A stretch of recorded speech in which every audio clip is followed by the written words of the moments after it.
पाक प्लेस के तमाम देखने और सुनने वालों को अस्सलामु अलैकुम। नाज़रीन, गुज़िश्ता 3-4 माह से इसराइल हाथ धोकर ईरान के पीछे पड़ा हुआ है और मुतअद्दिद हमले इसके एटमी प्लांट्स पर कर चुका है। दूसरा ये कि इसराइल के नए वज़ीर-ए-आज़म नफ्ताली बेनेट ने भी नेतन्याहू की हमायत करते हुए ऐलान किया है कि ईरान का जोहरी प्रोग्राम किसी तौर भी कबूल नहीं है, हम इसे किसी सूरत भी परवान नहीं चढ़ने देंगे। दूसरी तरफ ईरान के नए सदर इब्राहिम रईसी ने भी इसराइल को ललकार दिया है और इसराइल भी इन्हें कातिल कह रहा है। ये सारी सूरत हाल किस जानिब जा रही है? क्या सिहोनी ताकतें खित्ते के अमन को तबाह करने के दर पे हैं? क्या इब्राहिम रईसी ईरान को एटमी ताकत बनाकर ही दम लेगा? आज की इस वीडियो में हम आपको ईरान और इसराइल के दरमियान बिगड़ती सूरत हाल की अहम वजह बताने की कोशिश करेंगे। लेकिन मजीद तफसीलात में जाने से पहले आपसे सिर्फ इतनी गुजारिश है कि हमारी इस वीडियो को आखिर तक जरूर देखिएगा ताकि आप लोग मुकम्मल और जामे मालूमात से मुस्तफीद हो सके। ताहम वीडियो में आगे बढ़ने से कबल हस्बे रवायत चैनल पर नए आने वाले तमाम दोस्तों से गुजारिश है कि पहले पाक प्लेस को सब्सक्राइब करते हुए साथ बेल आइकॉन को भी दबा ले ताकि हर नई आने वाली वीडियो की नोटिफिकेशन आपको बर वक्त मिलती रहे। तो आइए नाज़रीन, चलकर आज के मौजू का आगाज करते हैं। नाज़रीन, आज ईरान के अंदर दूसरा बड़ा हमला हो गया है। ये हमला इसराइल ने करवाया है। इसकी तस्दीक खुद इसराइल ने की है, इसलिए इस पर कोई दूसरी राय नहीं दी जा सकती। आज ईरान पर ड्रोन हमले किए गए हैं और ईरान इस वक्त एक जंग की सूरत हाल से गुजर रहा है। ईरान के अंदर ड्रोन आने पर सवालात जन्म ले रहे हैं कि ये ड्रोन किस मुल्क का है और इसे कौन ऑपरेट कर रहा है। दूसरा सवाल ये है कि क्या ये ड्रोन ईरान के अंदर से ही किसी ने ऑपरेट किया है, और अगर ऐसा हुआ है तो वो कौन सा आस्तीन का सांप है जो अंदर रहकर अपने ही मुल्क के खिलाफ अमल पैरा है। नाज़रीन, दूसरी जानिब अगरचे रईसी ने नए सदर का ओहदा अभी तक संभाला नहीं है, लेकिन ईरान के सुप्रीम लीडर तो मौजूद हैं और उन्होंने कहा है कि अब खतरे की घंटी बज चुकी है, अब आर या पार के मंसूबे पर अमल करना होगा। अब अगर ईरान का दिफाई निजाम इतना कमजोर है कि कोई भी ड्रोन आकर इसकी तंजीबात को नुकसान पहुंचा सकता है, तो ईरान को भी सोचना पड़ेगा कि कहीं इसका हाल भी इराक और शाम जैसा ना हो जाए और इसे अपने दिफा को मजबूत से मजबूत तर बनाना होगा। नाज़रीन, ईरान का मौक़िफ़ एटम बम के हवाले से बहुत क्लियर है कि अव्वल तो हम एटमी प्रोग्राम अमन के मकासद के लिए बना रहे हैं और दूसरा मौक़िफ़ बहुत सख्त है और हकीकत पर मबनी है कि जिन कुव्वतों के पास एटम बम मौजूद हैं और वो खुद एटमी कुव्वत बन चुकी हैं, तो वो हमें क्यों एटम बम बनाने और एटमी कुव्वत बनने से रोकती हैं। इसका साफ मतलब ये है कि वो हमारी दुश्मन है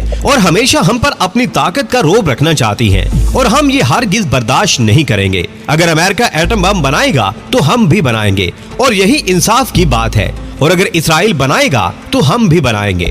नाज़रीन, आज जुमा का दिन है और आज के दिन ईरान में सायरन बजना शुरू हो गए हैं। नाज़रीन, सायरन उस वक्त बजते हैं जब कोई बड़ा हमला होता है और रेड लाइन क्रॉस की जाती है, इसलिए इस वक्त ईरान की पोजीशन एक जंग की सी है।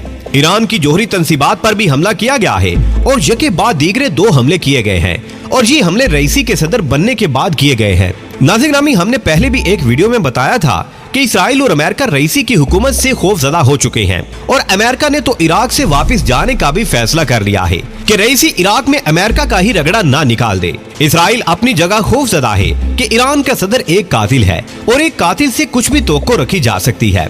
ईरान की हमायत से पहले भी हमास ने ईरान को अच्छा रगड़ा दिया था और अब तो सदर भी सख्त गिर आ चुका है। अब तो और भी क़यामत टूटेगी इसराइल पर, इसलिए इसराइल ने पहले ही ईरान पर हमले शुरू कर दिए हैं ताकि इसका एटमी प्रोग्राम सबूताज हो जाए और वो इसराइल की तरफ से नजरें हटाकर अपने प्रोग्राम की तरफ मसरूफ हो जाए और हमारी जान छूटे। नाज़रीन, अब जो ताज़ा हमला किया गया है उसके बारे में ईरान का मीडिया कहता है कि ड्रोन के जरिए एक इमारत को निशाना बनाया गया है। ये इमारत ईरान की एटमी इदारे की इमारत है।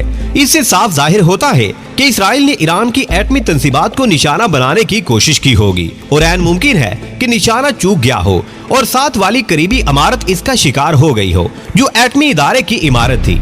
नाज़रीन, अब ईरान ने इस हमले के बाद अपना जो एटमी बिजली घर था उसको फौरी तौर पर बंद कर दिया है। इसकी वजह ये बताई जाती है कि इसके अंदर कुछ खराबियां पैदा हो गई थी जिनके बारे में ईरान ने तो कुछ नहीं बताया। अलबत्ता बैरूनी ज़राए यही कह रहे हैं कि शायद साइबर अटैक किया गया है, इसलिए इसमें खराबी पैदा हुई है।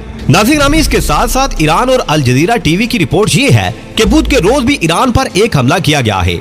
ये हमला तेहरान से 40 किलोमीटर दूर कराक के शहर में हमला हुआ है, लेकिन इस हमले के नतीजे में कोई जानी और माली नुकसान नहीं हुआ। खबरों में मजीद बताया गया है कि इस हमले को नाकाम बना दिया गया है। न ईरान और न ही अल जजीरा इस बारे में लबकुशाई कर रहे हैं। ये ड्रोन आया कहां से था और किसने इसे ऑपरेट किया।